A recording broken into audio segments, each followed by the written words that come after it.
Jesus, meu anseio, és tu, Jesus. Da minha herança, és o bem maior pra mim.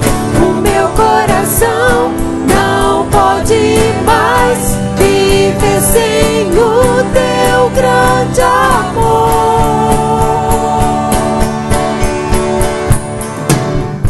Meu anseio, és tu, Jesus. Meu anseio, és tu, Jesus. Meu anseio, és tu, Jesus. És tu, Jesus.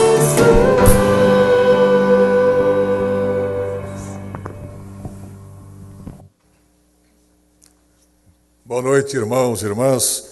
Estamos na casa do Senhor para prestar-lhe o culto, a adoração que a Ele e somente a Ele devemos. Vamos nos colocar de pé, abrindo a palavra do Senhor no Salmo de número 126.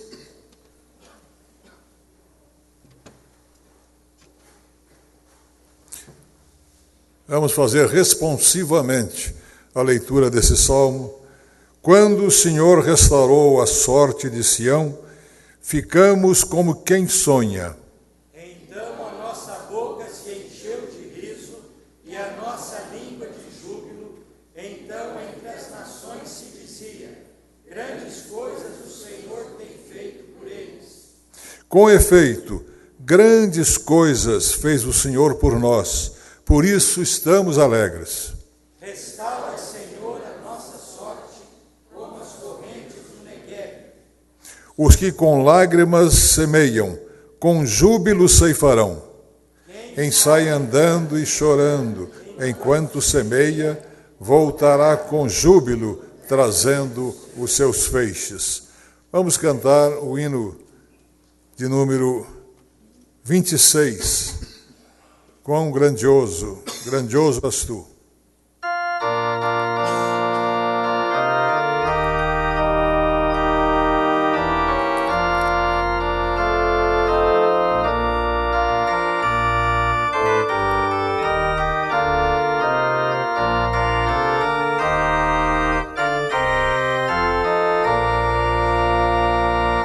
Senhor meu Deus, quando eu maravilhado os grandes feitos vejo da tua mão, estrelas, mundos e trovões rolando a proclamar teu nome na amplidão.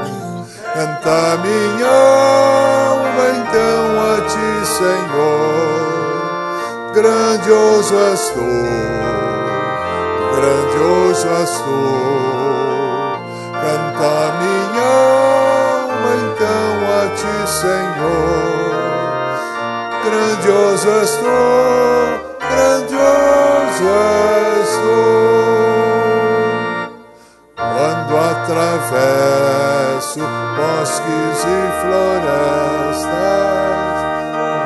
a brisa, pássaros cantar, ou vejo além montanhas altaneiras, o teu poder e glória proclamar.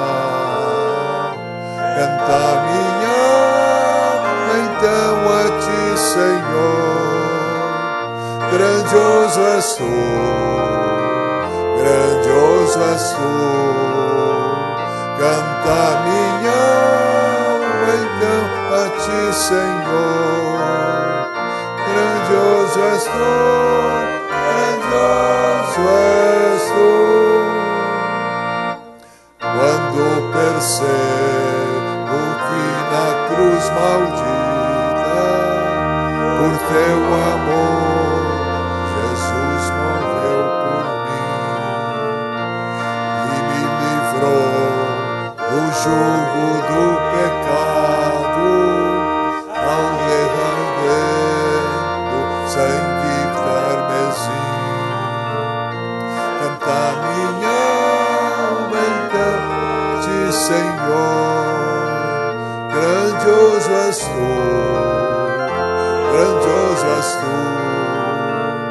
Canta minha alma então a ti, Senhor, grandioso és tu, grandioso és tu.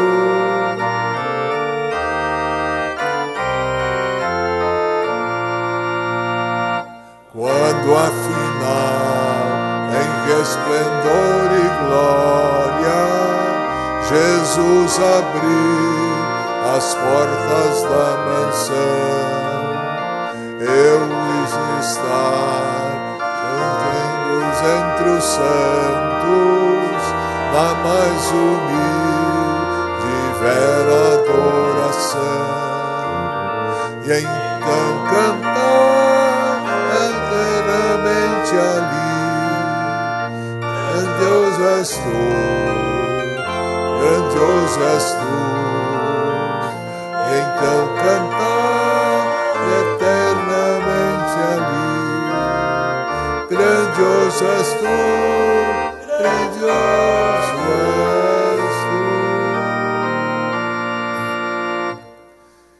Senhor nosso Deus, nosso bendito Pai, grandioso é o teu nome, grandiosas são as tuas obras, grandioso é o amor com que tens amado a cada um de nós. Nós te louvamos, Senhor, nesta ocasião em que estamos reunidos para prestar-te este culto. Nós queremos, ó Deus, te pedir que tu aceites o nosso culto, um culto imperfeito, um culto cheio de coisas humanas, mas nós te pedimos que tu aperfeiçoes o nosso trabalho, pois é para a tua glória e para a tua honra que nós estamos aqui reunidos te louvando. Abençoa cada pessoa aqui presente, cada família aqui representada, a tua igreja reunida em toda a terra, neste domingo, dia do Senhor, mas a todo momento, em qualquer dia da semana, queremos te louvar, te bendizer e te glorificar, porque tu és o nosso Deus, Deus grandioso em tuas obras, em teu poder e em teu amor.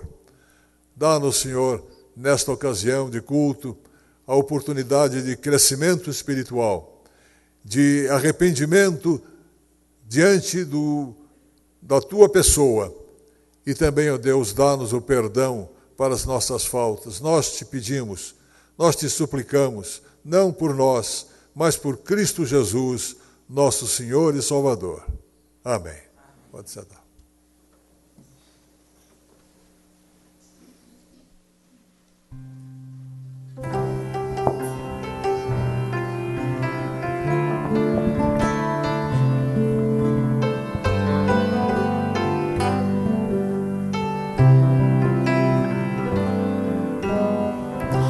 Pai Celeste, nós te amamos, queremos te engrandecer. Venha a nós teu reino enquanto te louvamos, e a uma voz declaramos teu poder. Bendito seja Deus poderoso, que era e que virá. Bendito seja Deus poderoso, que sempre reinará. Ó Pai Celeste, nós te amamos, queremos te engrandecer. Venha a nós teu reino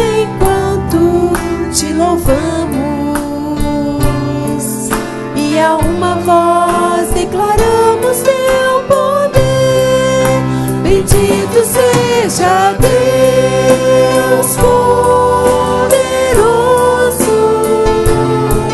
que era e que virá. Bendito seja Deus poderoso, que sempre reinará. Bendito seja Deus poderoso, que era e que virá. Bendito seja Deus poderoso, que sempre reinará, que sempre reinará.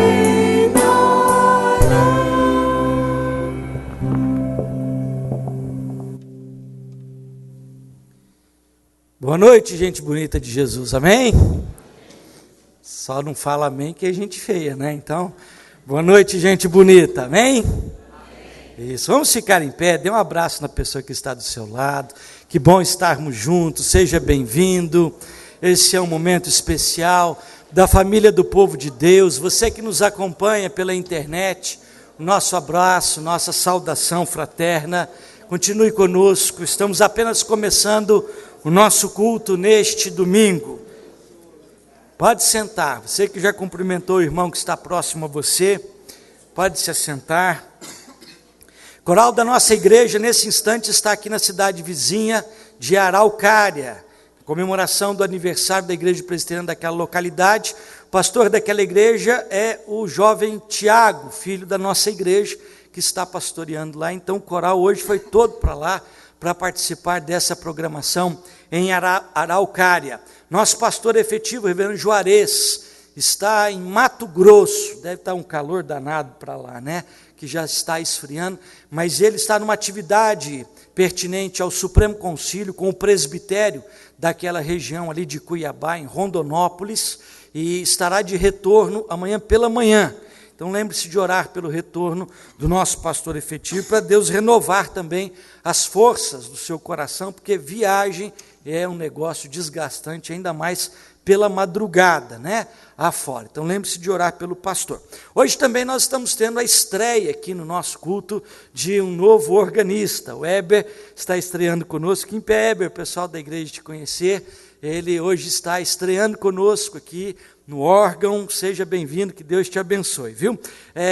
Uma outra lembrança que nós queremos passar para os irmãos, a convocação da Assembleia Geral da nossa Associação Comunitária Presbiteriana já se encontra tanto no boletim quanto afixada conforme estatuto na entrada do templo de maneira visível, para que os irmãos possam acompanhar e se inteirar. O mesmo edital que está no boletim está fixado ali na entrada. Hoje pela manhã os senhores diáconos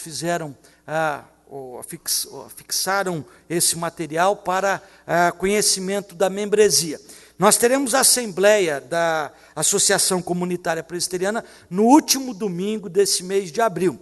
Você é membro dessa igreja, automaticamente é membro da Associação Comunitária Presbiteriana. Lembre-se de orar por essa eleição, por esta Assembleia, que Deus ilumine a liderança da igreja na orientação deste momento muito especial, e esta comunidade ou esta associação comunitária tem abençoado grandemente a nossa igreja. Hoje pela manhã nós tivemos parte do trabalho da associação comunitária com a creche Miriam aqui presente no culto de intercessão pela criança, o Dia Mundial de Intercessão pela Criança, e certamente aqueles que puderam participar saíram daqui tocados de emoção, às vezes até com os olhos marejados, de tanta alegria de ver todo este trabalho pertinente com as crianças em pleno êxito, em grande atividade no nosso meio. Nós queremos conhecer nesse instante as pessoas que nos visitam pela primeira vez.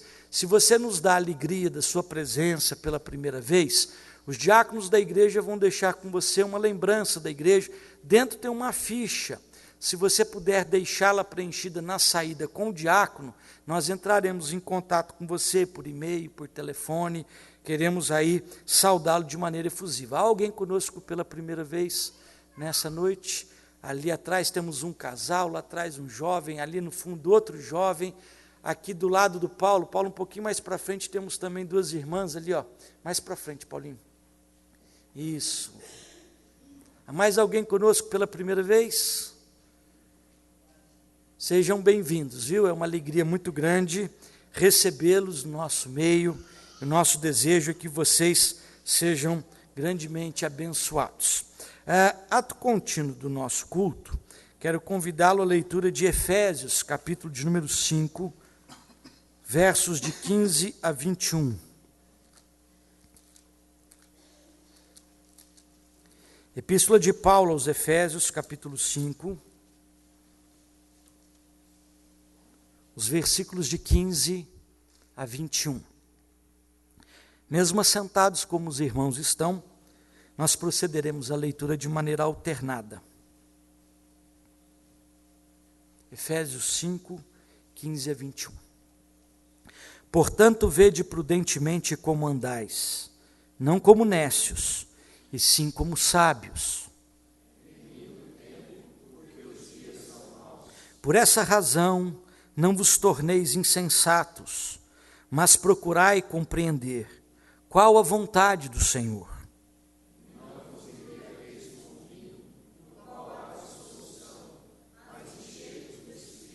Falando entre vós com salmos, entoando e louvando de coração ao Senhor, com hinos e cânticos espirituais.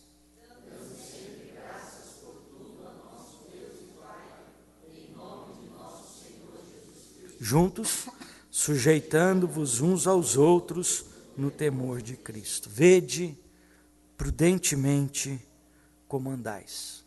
Os dias são maus, os tempos são adversos. Não poucas vezes nós encontramos noticiários, informações de cristãos que deram aí uma derrapada na sua caminhada. Vede, portanto, como andais. E a orientação de Paulo, façamos isso de maneira prudente, remindo o tempo, enchendo-nos com o Espírito Santo, sujeitando-vos uns aos outros, dando graças por tudo a Deus nosso Pai. Quero convidá-lo nesse instante a um momento de oração silenciosa, a um momento de recolhimento espiritual. Nenhum de nós que aqui está nessa noite é um ser isento de falhas. Somos imperfeitos, somos falhos e, como tal, devemos reconhecer isso diante do altar de Deus, em humildade, mas ao mesmo tempo suplicar ao Senhor a graça bendita que nos habilita a seguirmos em santificação pela vida. Vamos orar ao Senhor.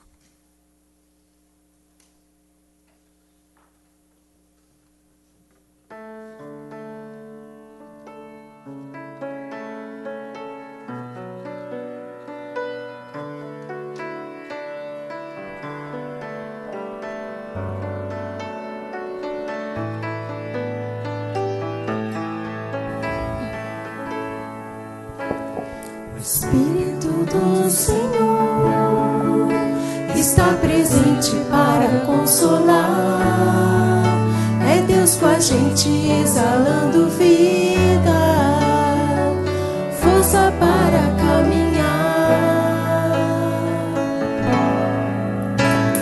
Espírito do Senhor está presente para consolar. É Deus com a gente exalando vida, força para caminhar.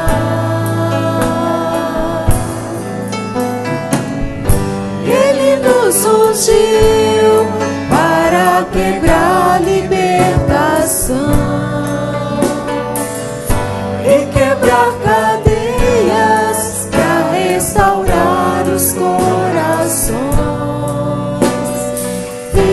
Anunciar o ano aceitável do Senhor.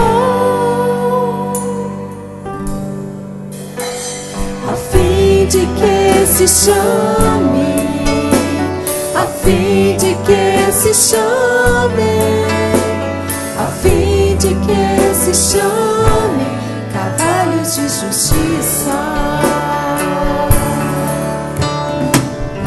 Ele nos ungiu para pregar libertação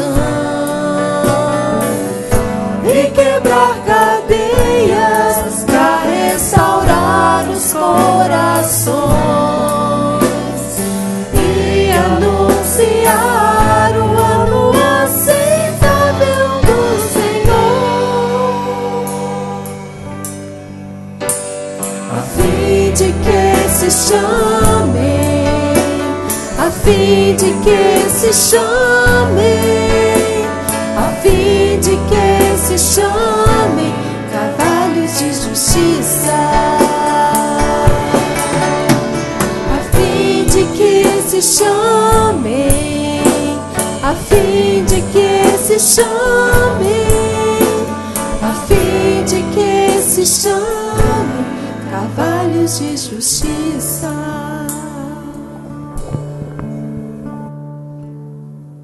Vamos nos pôr em pé. Estenda as mãos à pessoa que está do seu lado. No final da oração pastoral, nós faremos a oração que o Senhor Jesus nos ensinou, a oração do Reino de Deus. Pai, nós queremos te agradecer por esse momento de contrição e de confissão de pecados, momento em que nós nos debruçamos diante do teu altar e reconhecemos, ó Deus, as nossas falhas, as nossas limitações, as nossas imperfeições, os nossos atos, pensamentos, ó Deus, que muitas vezes, ó Deus, não vieram a concorrer para a exaltação e agrado do nome do Senhor. Tens misericórdia de nós, ó Deus. Renova em nós, ó Deus, um espírito inabalável, um coração puro. Dá-nos, ó Deus, a graça de caminharmos em santidade de vida cada vez mais, ó Pai. Nós intercedemos também por missionários.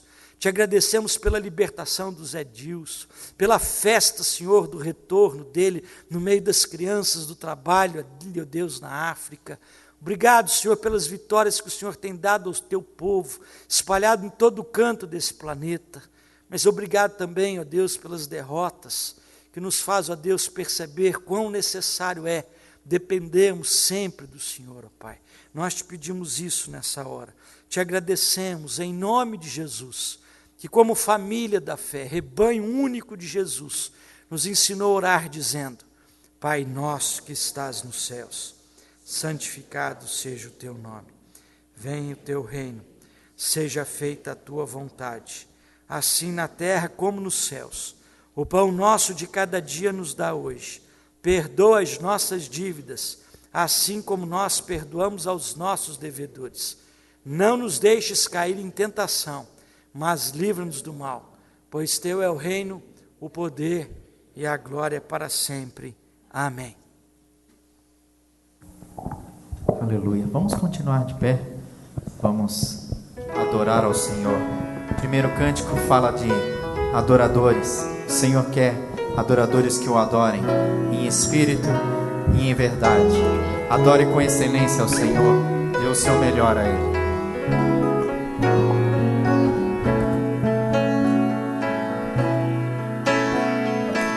Esta canção é só para ti.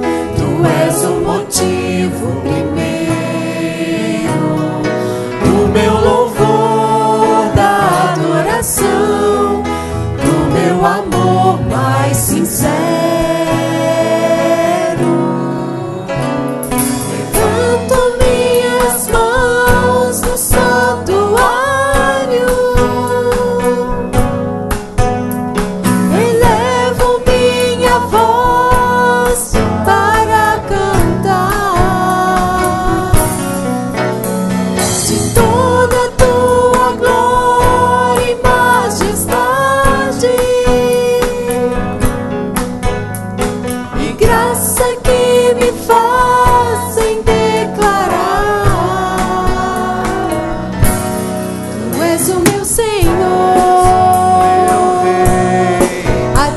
pés estou.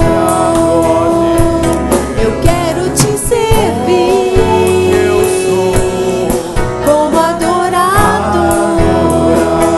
Somente comigo. Tu és o meu Senhor, a teus pés estou. Eu quero te servir como adorador. Levo minhas mãos no santuário, elevo minha voz para cantar de toda a tua glória e majestade e graça que me fazem declarar: Tu és o meu Senhor, a teus pés estou. Eu quero te servir como adorador. Tu és o meu Senhor, a teus pés estou. Eu quero te servir como adorador.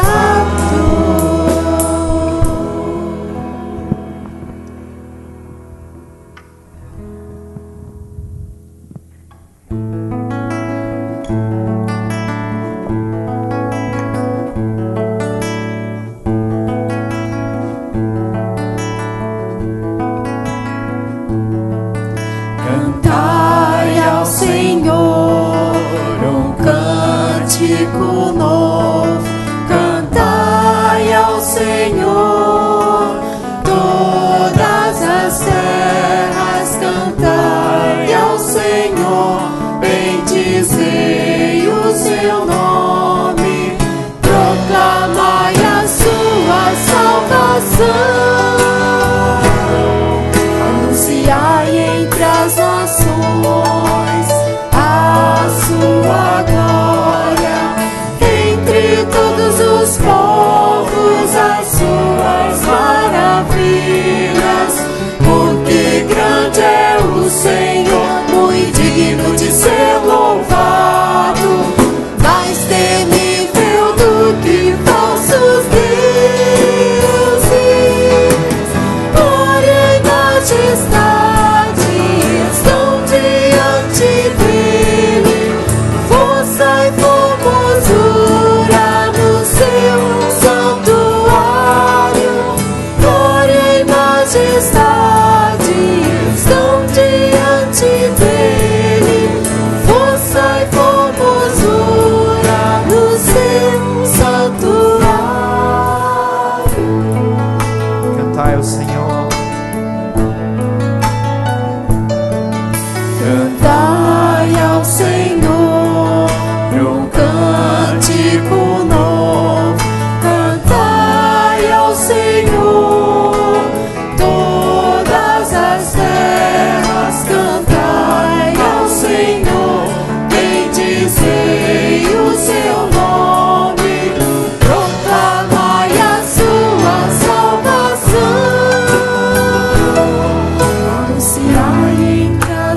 Só o Senhor é digno de toda adoração, de ser engrandecido.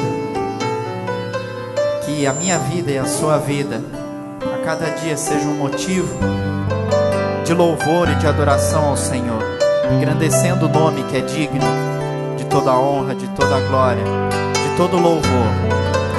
Que neste momento você esteja engrandecendo ao Senhor realmente com tudo que existe dentro de você, o melhor que Deus te deu, a vida. Seja engrandecido, ó Deus da minha vida, Tu és o Deus da minha salvação. És a minha rocha, a minha segurança, meus lábios sempre te exaltarão.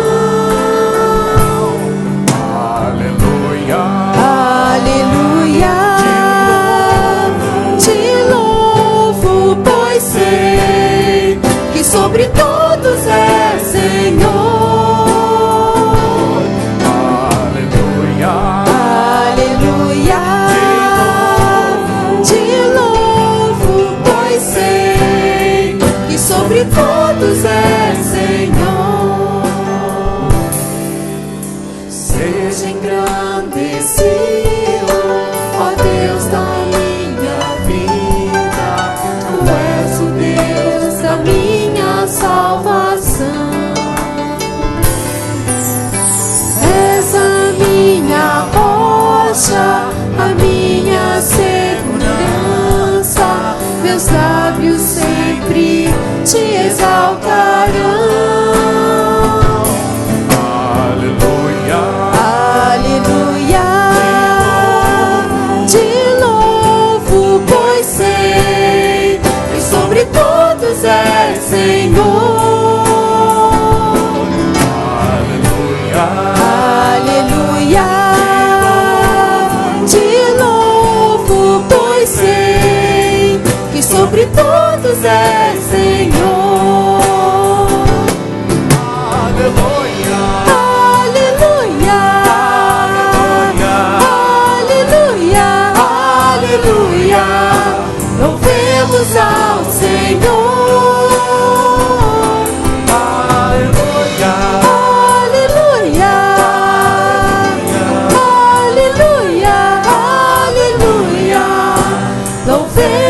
Ao Senhor. Só o Senhor é digno. Pai, te louvamos porque podemos, o Senhor nos permite te adorar, engrandecer o seu nome, ó Deus, e dizer aquilo que estamos sentindo, ó Deus, que o Senhor é a nossa salvação, é o Senhor que pela sua graça nos salvou e nos trouxe até aqui. E podemos dizer, ó Pai, que o Senhor tem feito a diferença em nossa vida. Que a cada dia o Teu poder e a Tua graça se renove nos nossos corações e possamos cantar sempre, ó Deus. Aleluia, Aleluia, aleluia, aleluia, aleluia. Louvemos ao Senhor.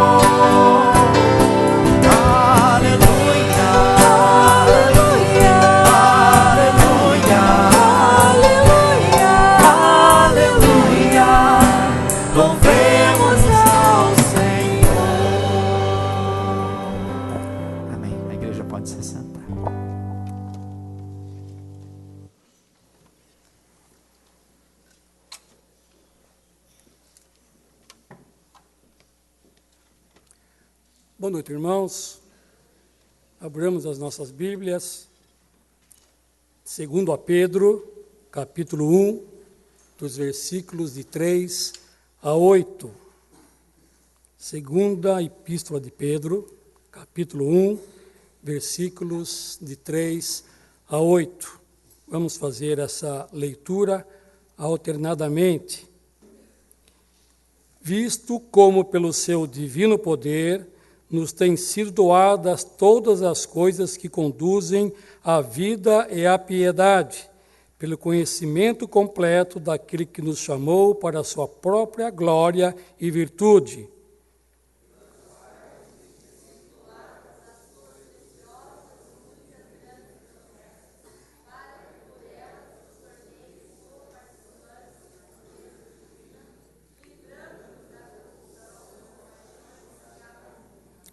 Por isso mesmo, vós, reunindo toda a vossa diligência, associai com a vossa fé a virtude, com a virtude o conhecimento.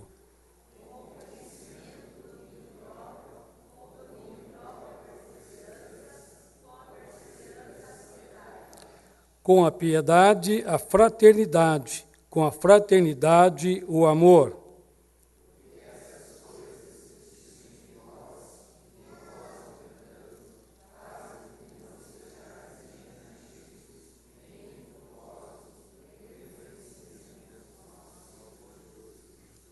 Amém. Meus irmãos, o vilão desse último tempo é o tomate. O tomate aumentou a inflação. Nesta hora, a gente tira um tempinho para agradecer a Deus pelo sustento, pelas bênçãos que Ele tem derramado constantemente em nossas vidas. Eu confesso aos irmãos que eu não me preocupo com isso. De uma certa forma, eu não me preocupo com a inflação. Porque a promessa de Deus é que seus filhos jamais passarão necessidade. Essa é a promessa do Senhor para você e para mim. E eu, como filho de Deus, co-herdeiro, co-participante da sua graça, eu tomei posse das promessas de Jesus e de Deus.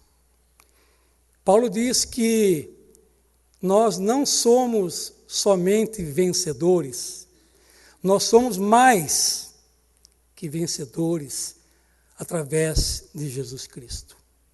Pela sua graça, não que tenhamos mérito, mas pelo grande amor que Deus tem para com seus filhos. Pela fé, acreditamos nisso. E pela fé e pela sua fidelidade, Deus disse que abrirá as janelas e derramará sobre nós bênçãos incontáveis. A sua vida, a minha vida, a cada dia tem sido melhor. Embora Deus muitas vezes nos dá algumas provações, e tudo que Deus nos dá é para o nosso crescimento, e não para a nossa derrota. Porque os filhos de Deus são para a vitória. Amém? Então, meus irmãos, este é o momento em que nós podemos agradecer a Deus, trazendo os nossos dízimos e as nossas ofertas ao Senhor. Tudo é dele. Tudo é do Pai. E Ele requer de nós a nossa fidelidade. Deus não precisa do seu dinheiro. Deus sustenta com o teu poder, porque tudo é dele. Mas pela nossa fidelidade trazemos a Deus com prazer, com gratidão, um pouco de tudo que Ele tem derramado na sua vida. Nesse momento pedimos aos nossos irmãos diáconos que façam o recolhimento dos dízimos e das ofertas, enquanto nós cantamos o hino número 144.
Esta história cantando assim, Cristo na cruz foi morto por mim.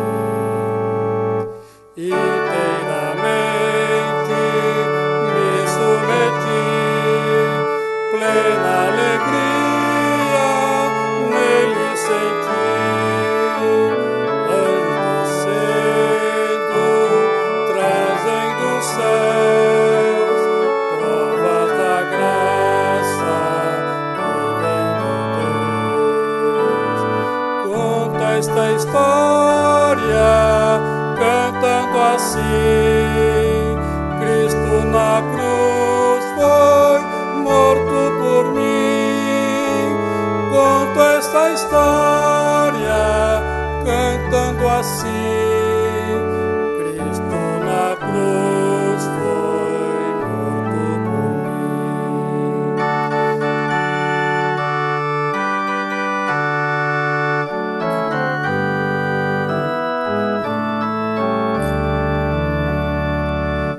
Firmado em Cristo, no seu amor, estou contente em meu Salvador,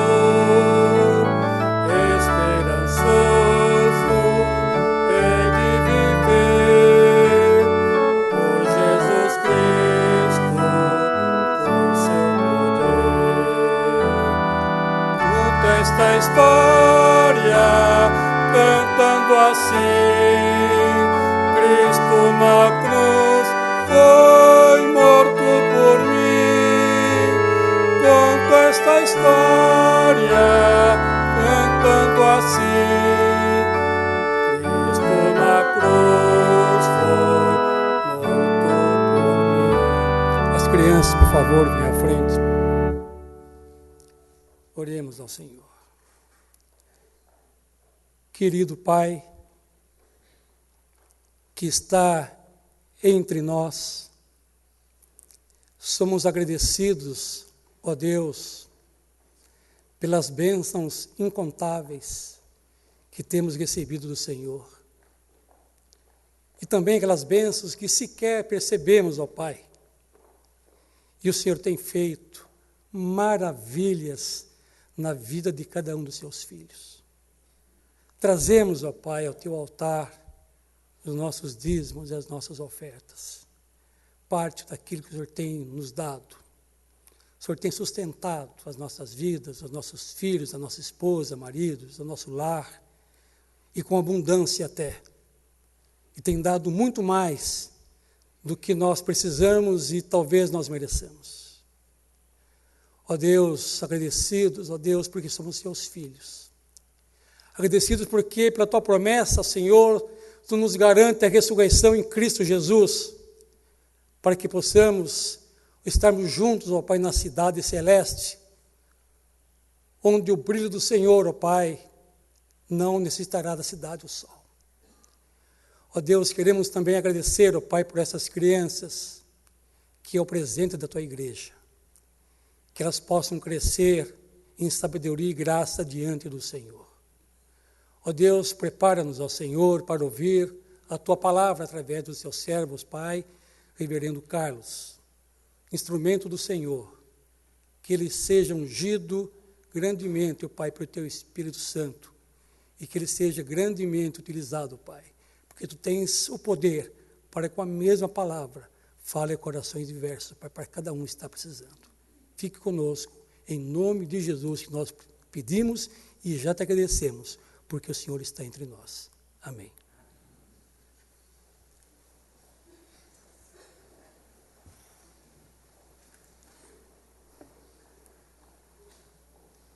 Para a nossa reflexão, quero convidá-lo à leitura da segunda epístola de Paulo a Timóteo, capítulo de número 4, verso 11. Pode passar a próxima página, é isso? O texto já está escrito, eu queria que você participasse comigo da leitura do texto que se encontra já projetado. É o texto que você tem na Bíblia, revista e atualizada.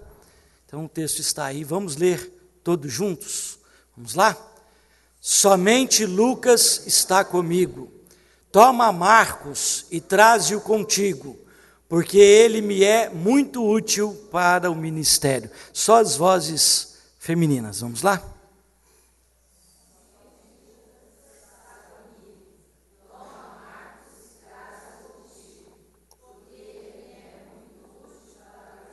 Aos homens agora, vamos? Somente Lucas está comigo, toma Marcos e traze-o contigo, porque ele me é muito útil para o ministério. Vamos orar ao Senhor. Dá-nos a Tua graça de compreendermos a Tua palavra. Ó Senhor, é a Tua palavra que é a verdade. Ela é o espelho, ó Deus, que revela quão imperfeitos são os nossos traços. Tememos o Teu nome e clamamos nessa hora, Senhor, que Tu estejas, Senhor, entre nós no sentido de ministrar ao nosso coração. Ó Deus, que todas as coisas cooperem neste momento para a edificação do Teu povo e glória do Teu nome. Nós Te suplicamos isso, Senhor, em nome de Jesus. Amém.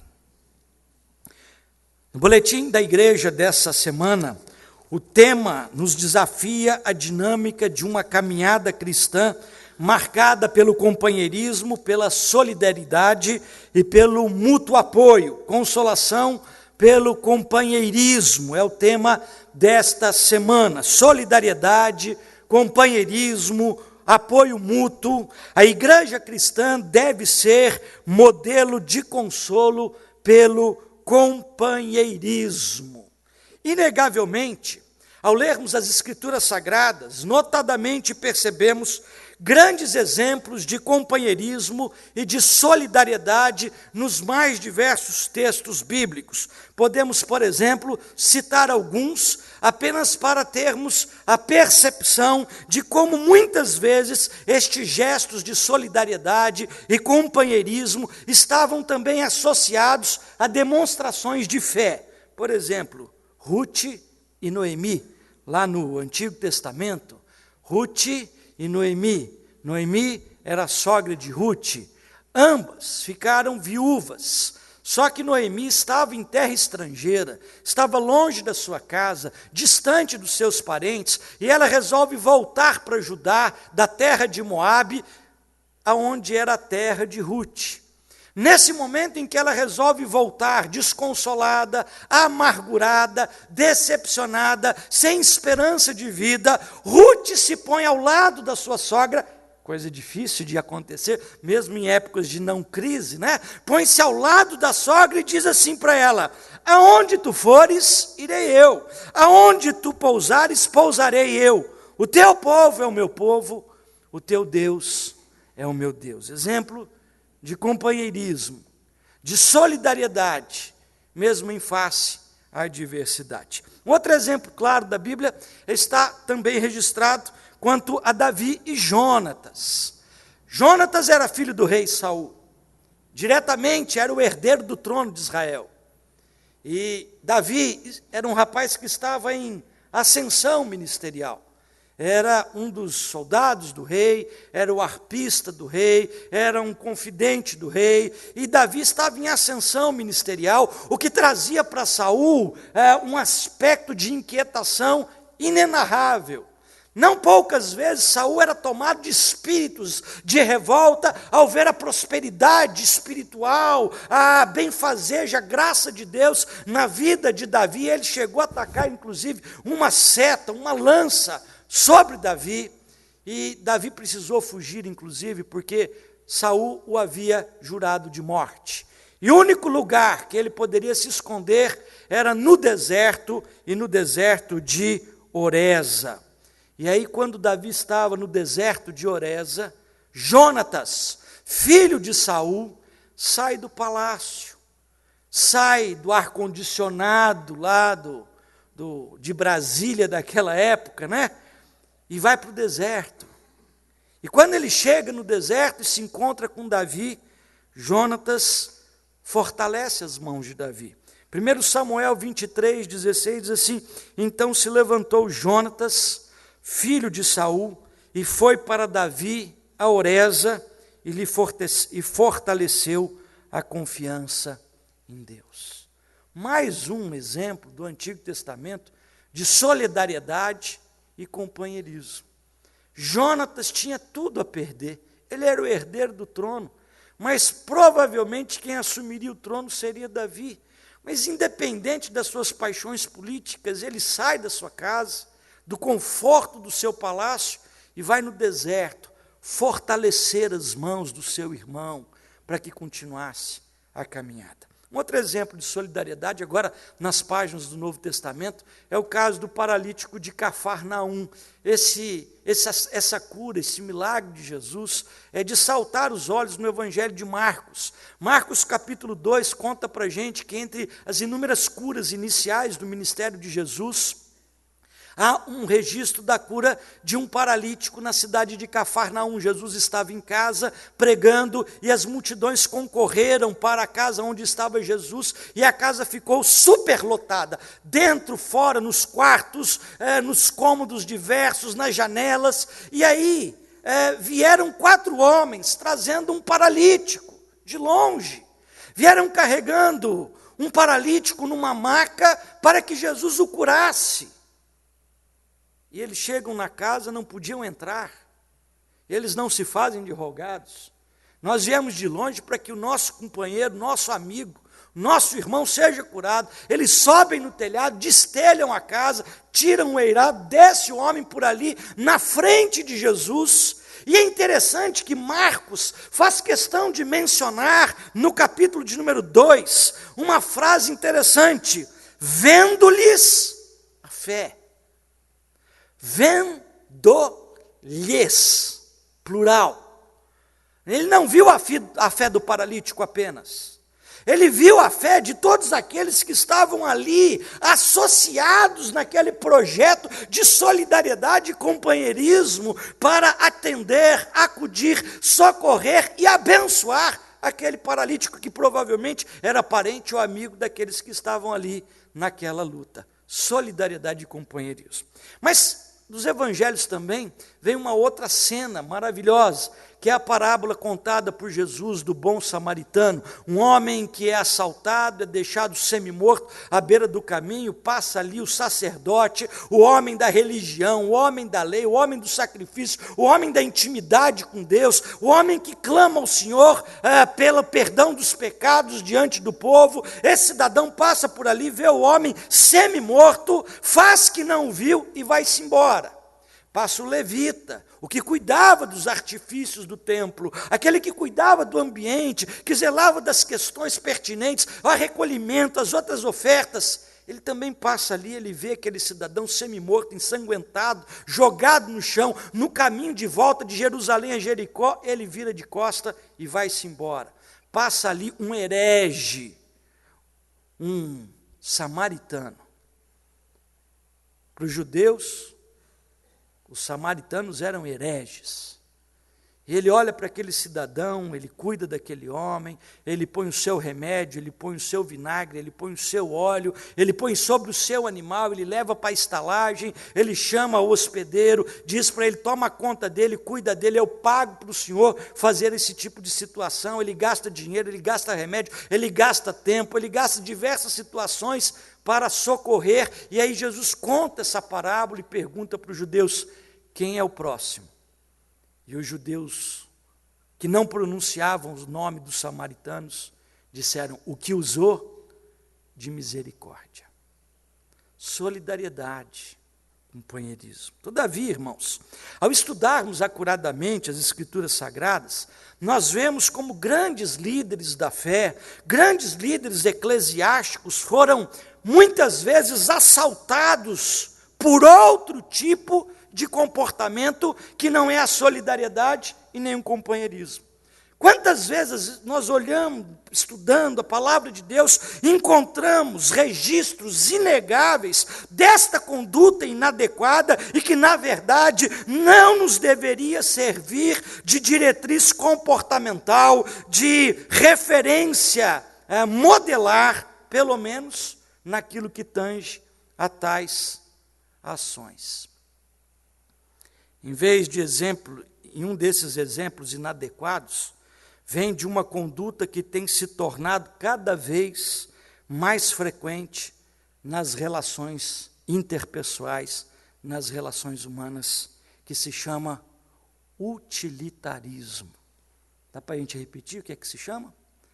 Utilitarismo. O que é que isso significa? A definição de utilitarismo é a seguinte: filosofia Utilitarismo é uma doutrina ética que prescreve a ação ou inação, é uma forma de consequencialismo, ou seja, ele avalia uma ação ou regra unicamente em função de suas consequências e dos interesses que virão ao final. O utilitarismo é uma escola filosófica que nasceu no século XVIII na Inglaterra. Essa expressão foi plasmada por Jeremy Bentham na primeira metade do século XIX e em referência à essência dessa doutrina.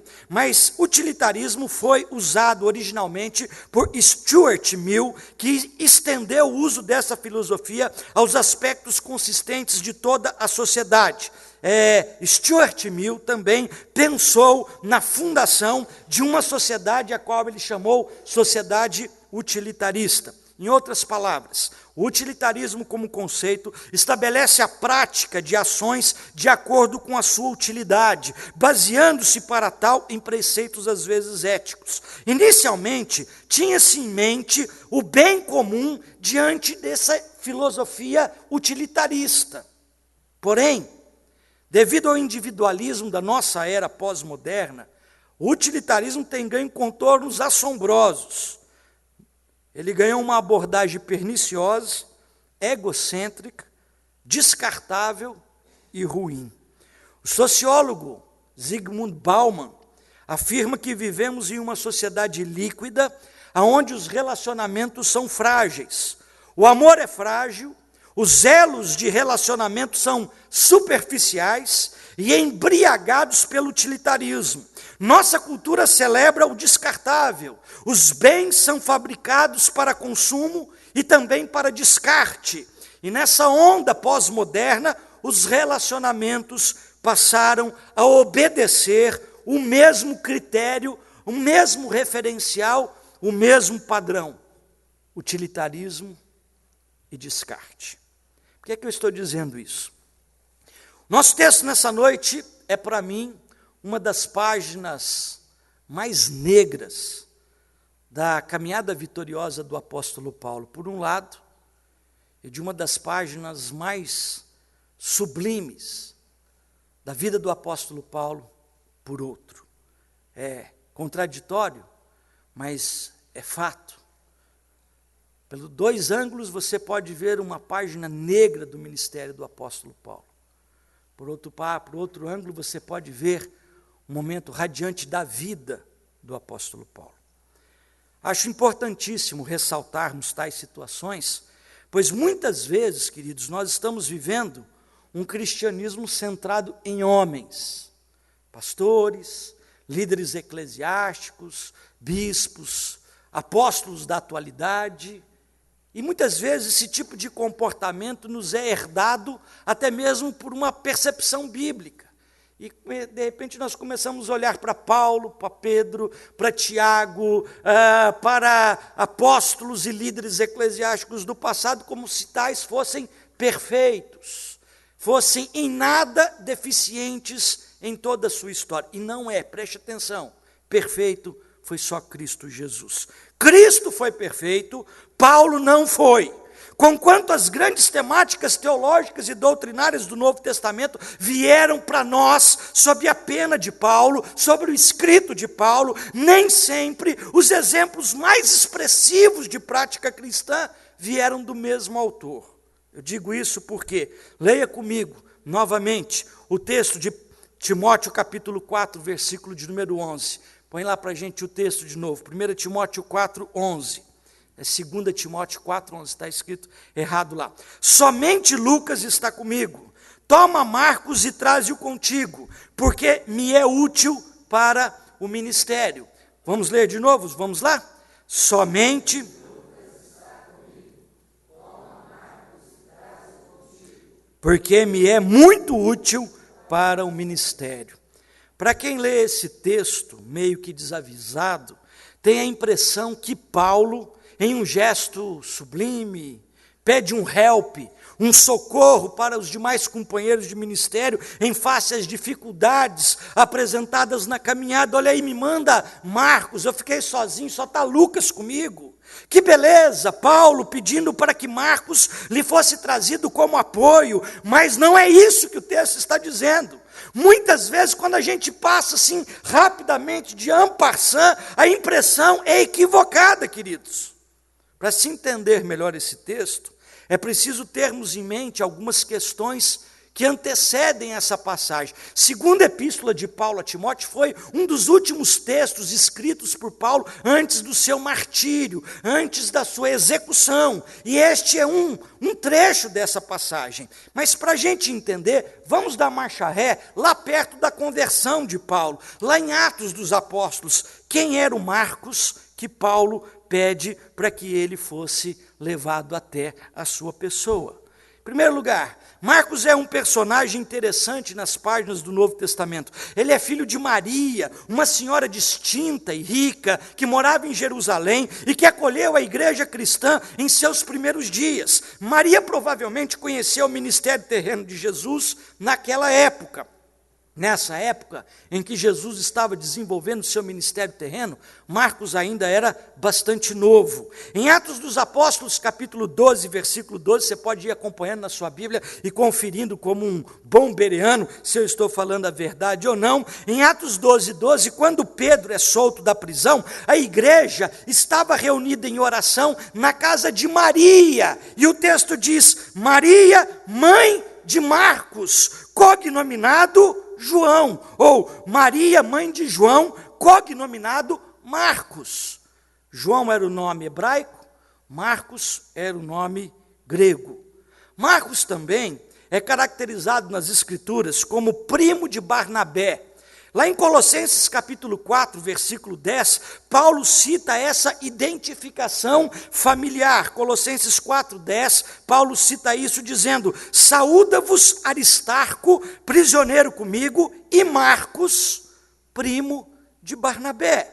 João Marcos também é citado nas passagens bíblicas, por terceiro lugar, como sendo aquele que acompanhou Saulo e Barnabé na primeira viagem missionária, Atos capítulo 12, versículo 25, quando Barnabé e Saulo retornam de Jerusalém para Antioquia, eles levam na bagagem João Marcos. João Marcos está ali com eles, e seguiria depois para a primeira viagem missionária como um ajudante, como um cooperador de todas aquelas adversidades iniciais que eles enfrentariam.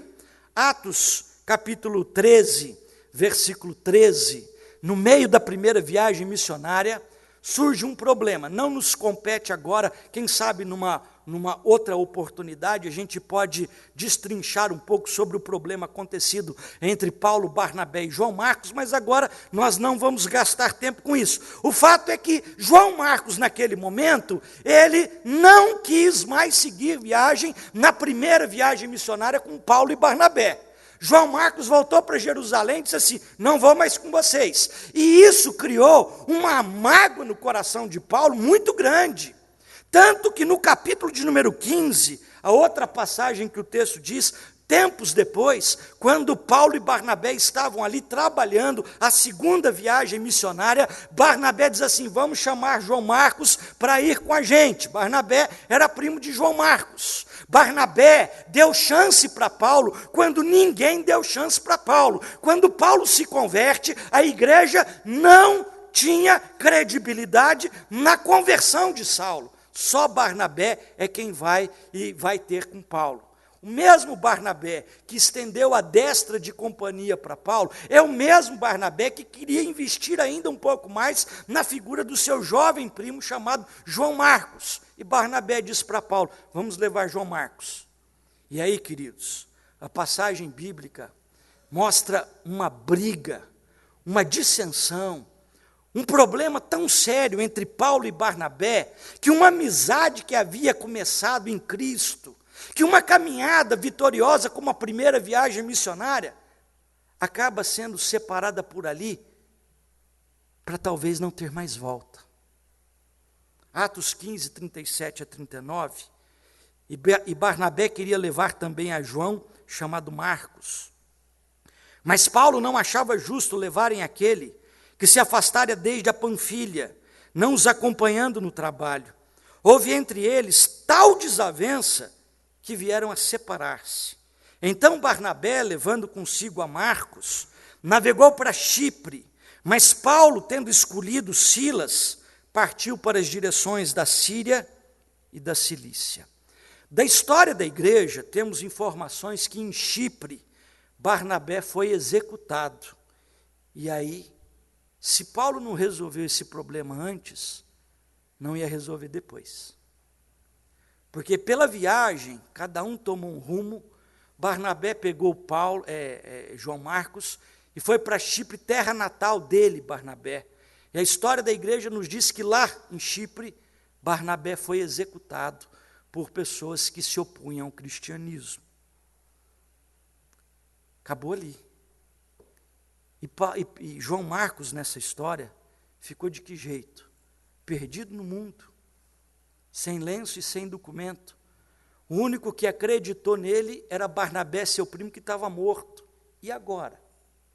Paulo era famosíssimo na antiguidade. Ter Paulo como oposição era alguma coisa muito difícil, muito ruim. Na história da igreja, ter Paulo como adversário era algo difícil. Paulo gozava de credibilidade em todo mundo daquela época. E Paulo, certamente, confirmou a história de que, por causa de João Marcos, ele e Barnabé tiveram dissensão, porque Lucas registra isso no livro de Atos dos Apóstolos. Veja, da história da igreja também, nós temos uma outra informação, que João Marcos, depois da morte de Barnabé, vai para Roma. E ele chega em Roma, quem o acolhe é o apóstolo Pedro, que era o pastor da igreja de Roma naqueles dias. E isso pode ser confirmado pelas Sagradas Escrituras, na primeira epístola de Pedro, capítulo 5, versículo 13. Pode dar uma olhada lá. Nessa epístola, nós lemos que Pedro, pastoreando em Roma, a qual ele chama de Babilônia, considerava Marcos um filho na fé. E ele diz: aquela que se encontra em Babilônia, também eleita, vos saúda, como igualmente meu filho Marcos. De Babilônia? Não, de Roma. A sede do governo romano, da onde emanavam toda sorte de perseguições e oposições à fé cristã. De Roma, Pedro escreve dizendo: meu filho João Marcos. Os cuidados de Pedro na cidade de Roma, João Marcos cresce na fé. Ali em Roma, João Marcos, que para Paulo não prestava para acompanhá-los, não servia para muita coisa, João Marcos torna-se o autor do primeiro livro do Novo Testamento. Lá em Roma, debaixo do cuidado do apóstolo Pedro, João Marcos começa a escrever as pregações de Pedro, as proclamações evangelísticas de Pedro, e acaba formando aquilo que você tem na mão no dia de hoje, chamado o Evangelho de Marcos. Quem que escreveu o Evangelho de Marcos? João Marcos. Esse moço que a gente está falando. E ele escreveu como apoio ao apóstolo Pedro, a pedido da igreja de Roma. E, por exemplo, o pai da igreja, Irineu, lá no tempo da patrística, no 2º século, diz o seguinte: João Marcos, discípulo e intérprete de Pedro, deixou-nos de forma escrita aquilo que Pedro proclamava aos seus ouvintes. Veja um testemunho de Irineu, já no século seguinte, sobre o escrito do Evangelho de Marcos. Marcos foi a primeira literatura do Novo Testamento, não foi Mateus. A ordem que nós temos dos livros da Bíblia no Novo Testamento foi estabelecida por Agostinho, e não foi estabelecida de ordem cronológica, mas numa outra ordem. Depois a gente pode falar na escola dominical um pouco mais sobre isso daí. Mas o primeiro livro do Novo Testamento foi escrito por João Marcos, o rapazinho improdutivo, inútil da primeira viagem missionária, torna-se o autor do primeiro material do Novo Testamento. O evangelho que leva o seu nome é o Evangelho de Marcos. Logo em seguida, a execução de Pedro, Marcos iria ser de novo apoio para Paulo e depois iria para o Egito após a morte de Paulo, onde no Egito, pregando em Alexandria, surge a igreja copta, a igreja egípcia, que está lá até hoje, igrejas famosas, poderosas como Éfeso, Esmirna e Filipos, já morreram. Não existem mais. Se você for lá para a região da Turquia, você vai encontrá-las como ruínas. A igreja do Egito está em franca expansão. Mesmo debaixo de perseguição islâmica, a igreja copta está ali, celebrando a fé. E quem plantou essa igreja foi o evangelista Marcos. Mas vamos voltar um pouco para o texto.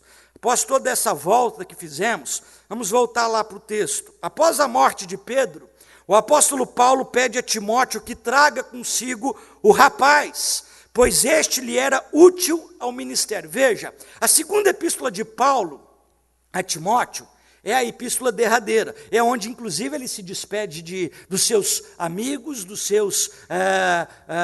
das suas ovelhas, dos seus companheiros de ministério, onde ele escreve: combati o bom combate, completei a carreira, guardei a fé, estou sendo oferecido como libação. Era o tempo iminente da sua morte, provavelmente ele estava em Roma, que acolheu João Marcos, juntamente com Pedro, treinou João Marcos e agora em Roma, Marcos dava apoio para Paulo nesses momentos finais. Queria meditar com vocês sobre essa lógica do companheirismo e do utilitarismo. Da situação de João Marcos ao utilitarismo medíocre de Paulo, podemos aprender algumas preciosas lições de fé. A primeira delas: a graça de Deus nos concede a oportunidade de consertar erros do passado. Vamos repetir juntos, vamos lá? A graça de Deus.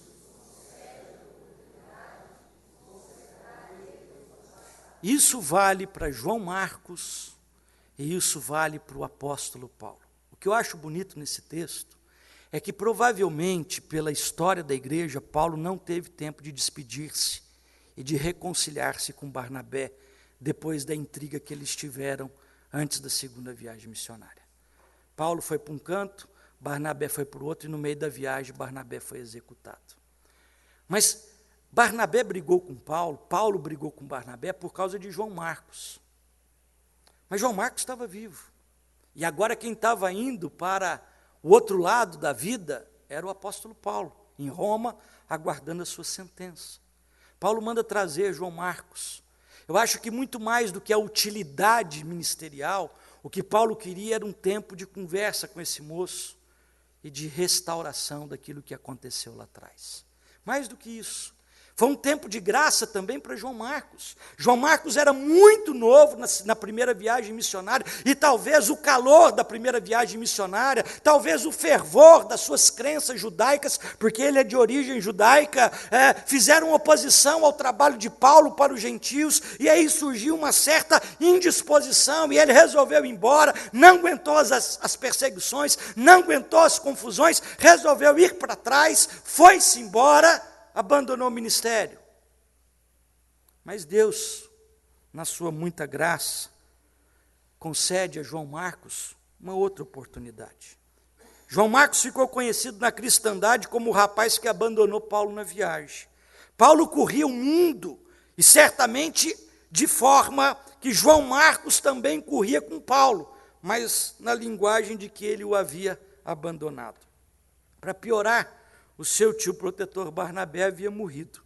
Pedro acolhe o discípulo, Deus lhe concede então, a partir de Pedro, uma nova oportunidade. Até então, uma oportunidade de consertar o seu erro lá atrás, à semelhança do que havia acontecido com Pedro. Curioso isso. O belo exemplo de Pedro em acolher João Marcos e lhe conceder uma nova oportunidade, era a evidência da mesma graça que lá atrás, quando Jesus, antes de ser traído, e ouviu de Pedro: eu jamais te negarei, nunca te abandonarei. E aí o Senhor diz para Pedro: antes que o galo cante essa noite 3 vezes, tu me negarás. E aí quando, pela 3ª vez, Pedro nega Jesus, o galo canta. E ele sai cheio de rancor no seu coração, cheio de tristeza, de abatimento na sua alma. Quando Jesus ressuscita, ele manda avisar aos discípulos e a Pedro, no Evangelho de Marcos registra assim, que ele os esperava na Galileia, e na Galileia Jesus tem um particular andando ao redor do mar de Genezaré com Pedro, pergunta para Pedro, tu me amas, tu me amas, tu me amas? 3 vezes Pedro reenfatiza o seu amor, Jesus restaura Pedro, dizendo, então querido, apacenta as minhas ovelhas, cuida dos meus rebanhos. Jesus deu pela graça uma outra oportunidade a Pedro. A graça de Deus nos concede, queridos, oportunidades de consertarmos o que ficou para trás. Ninguém é obrigado a viver debaixo das sombras de um passado que não deu certo, de fracassos, de erros, de discussões, de brigas. Deus nos concede pela graça a oportunidade de consertar decisões erradas e situações do passado. A segunda lição que esse texto nos apresenta, queridos, na história de Paulo com João Marcos, nós aprendemos que a graça de Deus nos habilita ao ministério, abrindo novas frentes desafiadoras.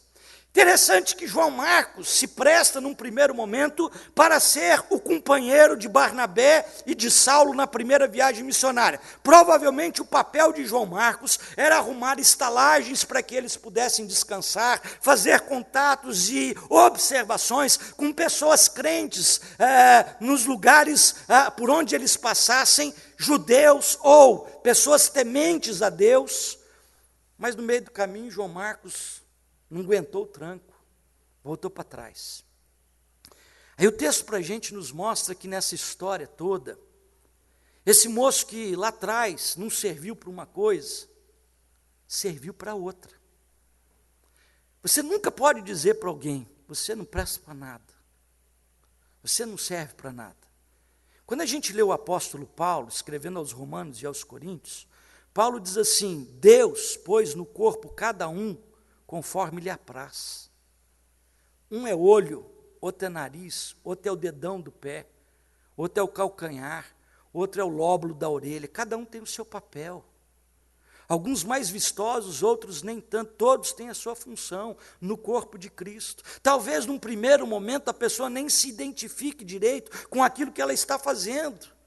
De repente ela nem se perceba claramente naquela área, e muita gente nesse meio do caminho desanima, abandona, joga toalha, e provavelmente João Marcos, depois daquela imensa frustração, talvez tivesse dito no seu coração, eu não quero mais isso, não vou mais. E aí Barnabé insistiu com ele, vamos meu filho, Deus vai mudar a história, e ele vai com Barnabé, e Barnabé morre. E aí Deus o leva para Roma, ser cuidado por Pedro. E desse caminho todo cheio de pedra, com Pedro, ele escreve um evangelho que seria a rocha de segurança da igreja do 2º e 3º século. Queridos, a graça de Deus nos habilita ao ministério, abrindo novas frentes, frentes que às vezes a gente não enxergava, não percebia, mas frentes desafiadoras. Terceira lição que dessa história toda a gente pode aprender. A graça de Deus nos ensina a humildade para superarmos as diferenças em prol do reino de Deus. Eu não desejaria ter como adversário na caminhada da fé o apóstolo Paulo. Nem por uma discussão teológica, nem por uma discussão administrativa. Paulo gozava na antiguidade de um conceito diferenciado. Preste atenção, Paulo nunca conviveu com Jesus. Paulo não foi um dos apóstolos, nem entre os 70, nem entre os 120, nem entre os 12. Paulo passou de tangência por todo esse tempo. Paulo foi o grande autor das epístolas do cristianismo, mas na cristandade, Paulo tinha uma consideração extremamente elevada. Um dos pais da igreja, nos anos de 145, Policarpo de Esmirna, declara em sua carta escrita aos Filipenses, dizendo o seguinte: não é, irmão, de mim mesmo, que vos escrevo estas coisas sobre a justiça, mas porque vós me provocastes. Nem eu, nem qualquer outro semelhante a mim, pode competir com sabedoria do bem-aventurado e glorioso apóstolo Paulo. Veja a consideração que os crentes da antiguidade tinham para com o apóstolo Paulo. Ninguém pode competir com a sabedoria do bem-aventurado e glorioso Paulo. Policarpo de Esmirna, escrevendo a sua epístola aos Filipenses, por volta do ano 145. Eu tenho a mais profunda convicção de que a indisposição de Paulo contra Barnabé fez também muito mal a João Marcos. Nessas horas, um sentimento de amargura, de chateação, geralmente toma conta do coração. Há pessoas que, após serem feridas em uma questão relacional, em uma discussão, em uma peleja, nunca mais conseguem retomar a amizade, o carinho, a normalidade do relacionamento da vida, agasalharam em seu íntimo raiz de amargura, e isso atrapalha, limita, impede o crescimento ministerial, espiritual, nas mais diversas áreas. Paulo pede para trazer João Marcos, mas a pergunta que eu quero te fazer nessa noite, e João Marcos, foi? O texto que a gente leu é: só sobrou Lucas comigo. Quando você vier, traga contigo João Marcos. E João Marcos foi? Você iria? Depois de ouvir tudo que Paulo falou sobre a sua pessoa, depois de ter visto o seu tio que te defendeu morrer sem ter reconciliação, você iria? Quais seriam as garantias de que isso não aconteceria outra vez?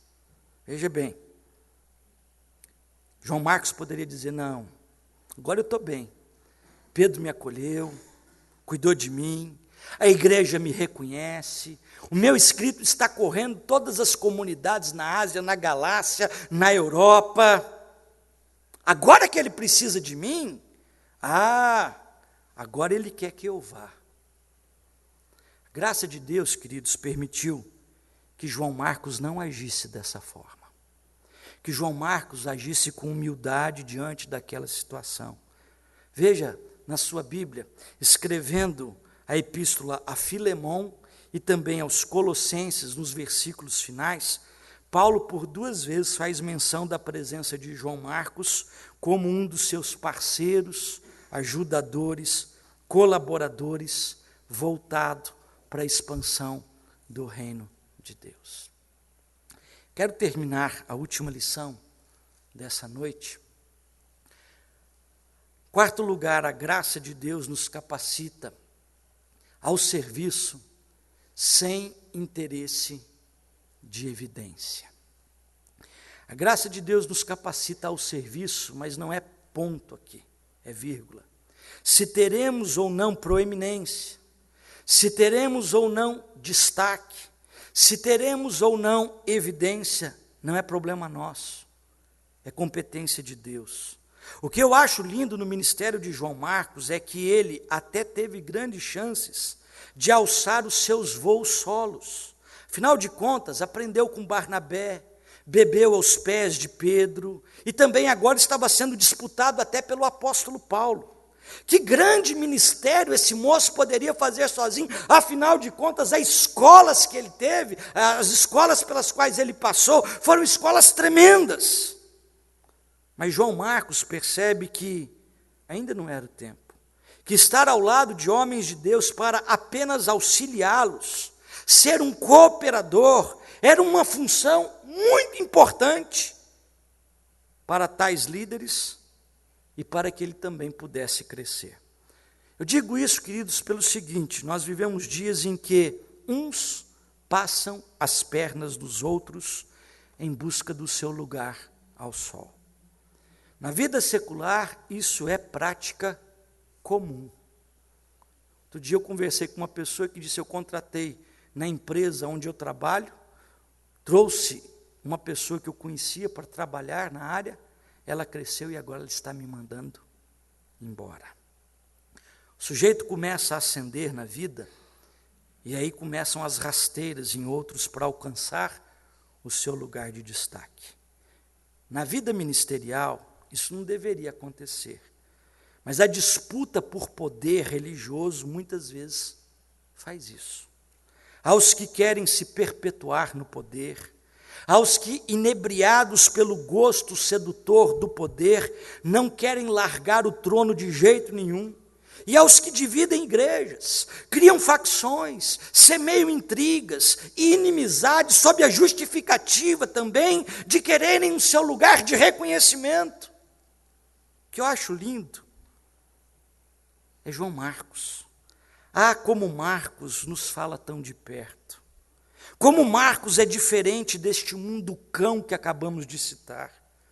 Como Marcos se dispõe a servir com humildade, a associar-se a Paulo novamente, como ajudador, como apoiador desse ministério, assim como fez também com Barnabé, com Pedro, agora estava a fazer também com Paulo. Nas Escrituras, temos grandes líderes. O primeiro da igreja foi Tiago, depois Pedro, depois Paulo. Mas em meio a todo esse cenário de grandes estrelas que brilhavam nos céus de um evangelho que começava a despertar, a figura de João Marcos não é a figura de um grande líder, é a figura de um grande cooperador, indispensável à missão. Quero concluir a nossa reflexão nessa noite, contando para você uma historinha que talvez você já tenha conhecimento, é o monge e o escorpião.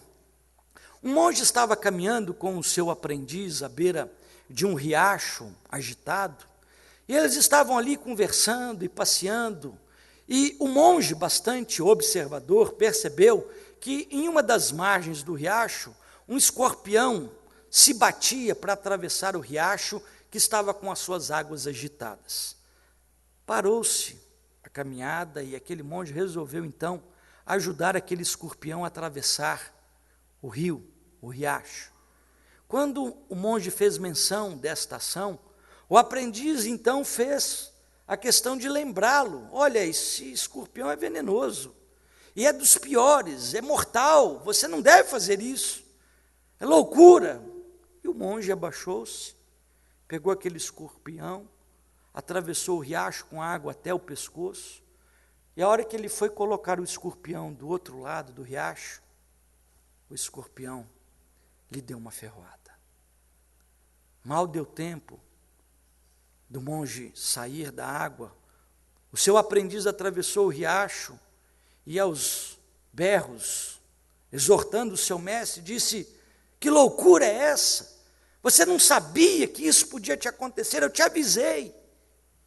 E então o mestre responde ao seu aprendiz: eu fiz o que a minha natureza me inspirou. Eu fiz o que me era próprio fazer como monge. O escorpião fez o que é próprio da sua natureza. O que fazemos na vida revela quem somos, qual a natureza da essência do nosso ser. Quem você é nessa história? Quantas vezes nós nos relacionamos com pessoas querendo usá-las para ministério, para qualquer área da vida que seja? Utilitarismo. Me envergonho de ver isso na página da Palavra de Deus. Mas é importante que esteja ali, para que você e eu, hoje, não caminhemos por esse caminho. Caminhemos pela solidariedade e pelo companheirismo. Se aqueles 4 sujeitos que carregaram o paralítico de Cafarnaum pensassem apenas em utilitarismo, o homem estava paralítico até hoje. Se Jesus contasse a parábola do bom samaritano na perspectiva do utilitarismo, o homem tinha morrido na beira do caminho. Se Ruth e Noemi vivessem em uma comunidade que celebrava o utilitarismo, Noemi tinha voltado para casa sozinho, ou tinha morrido no meio do caminho. E assim por diante. Vença o seu utilitarismo com solidariedade e companheirismo. Que Deus nos abençoe nessa noite. Amém? Quero orar por você nesse instante. Feche seus olhos. Se tal aconteceu com o apóstolo Paulo, não é porque Paulo é pior, não. Paulo é o mesmo. Isso também pode acontecer com a gente. Nos nossos relacionamentos, no nosso dia a dia. Eu quero convidá-lo a um momento de oração, há um momento de buscar da parte de Deus a oportunidade de abençoar o seu irmão, de ser na vida do seu semelhante alguém solidário, alguém apoiador, alguém inspirador, alguém ajudador. Senhor, nós queremos buscar a Tua face nessa noite, pedindo que o Senhor nos abençoe a compreensão da Tua palavra, que ela seja viva, ganhe carne, ossos, transpiração no nosso dia a dia, que ela nos mostre, Senhor, a realidade de quem somos como seres humanos. Somos falhos, somos débeis, somos necessitados da Tua graça em cada instante, para não voltarmos, ó Deus, à existência do velho homem. Que nos nossos relacionamentos possamos ser marcados pela graça misericordiosa de Jesus. Essa graça que fez da vida de João Marcos algo tremendo, que restaurou relacionamentos e que, acima de tudo, nos legou a Tua palavra. Abençoa-nos nessa noite, porque o Senhor é capaz de fazer pela Tua graça infinitamente mais. Criando oportunidades, habilitando ministérios, concedendo, Senhor, valores como a humildade, abrindo portas, ó Deus, de coisas que nós jamais vimos. Restaura, edifica, conforta o nosso coração, por companheirismo e solidariedade, em nome de Jesus. Amém. Vamos nos colocar em pé, vamos entoar o hino de número 42, o amor de Deus. Vamos louvar o Senhor com esse hino, logo após nós receberemos a bênção. No salão aqui do lado nós temos um momento de lanche, um momento de confraternização, um cafezinho, um lanchinho. Não vá embora, venha participar com a gente, venha conversar com a gente. Ali é um momento gostoso de comunhão, de parcerias, de solidariedade e de conhecermos mais uns aos outros. Vamos louvar o Senhor.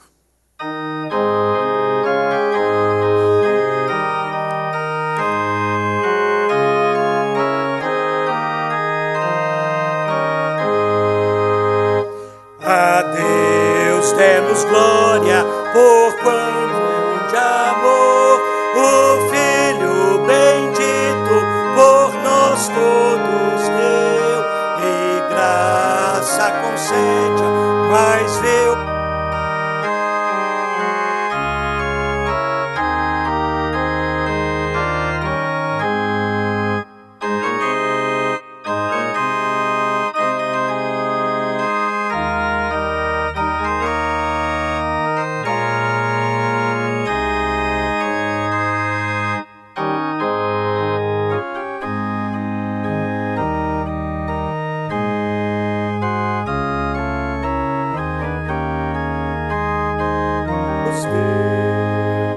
Ó graça real, foi assim que Jesus, morrendo, seu sangue, herança nos céus com os santos em luz, legou-nos aquele que o preço pagou. Exultai, exultai, vinde todos louvar a Jesus Salvador. A Deus demos glória, por quanto do céu seu Filho bendito por nós todos deu.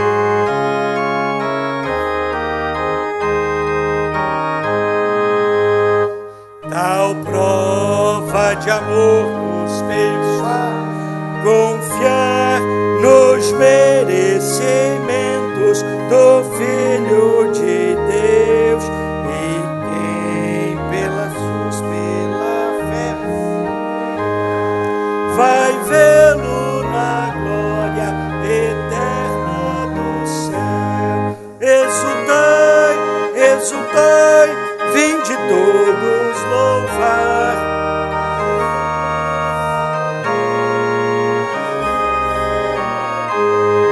A Deus demos glória, por quanto do céu.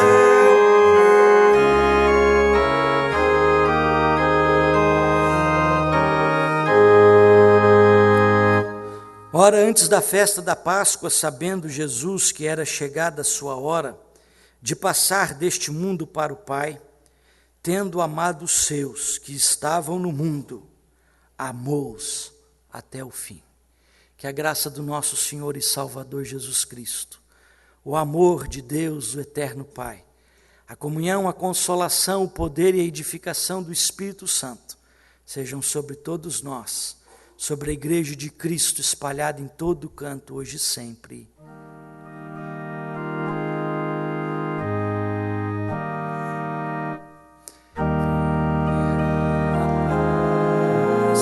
Vem, derrama as bênçãos sobre este povo que se chama povo teu. Dá-nos teu amor, dá-nos tua força, para que tentações não venham a nos desviar. E a glória seja dada a ti,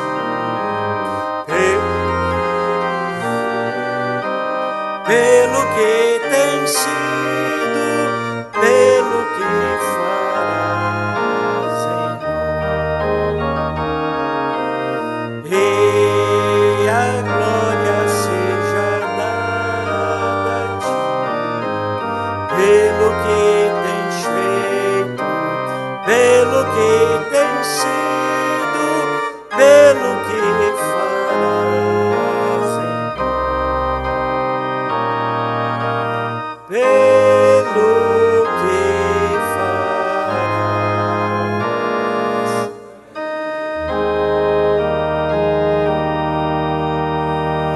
Uma boa semana para você, que Deus te abençoe. Dê um abraço na pessoa que está do seu lado. A gente te espera ali no nosso salão de recepção.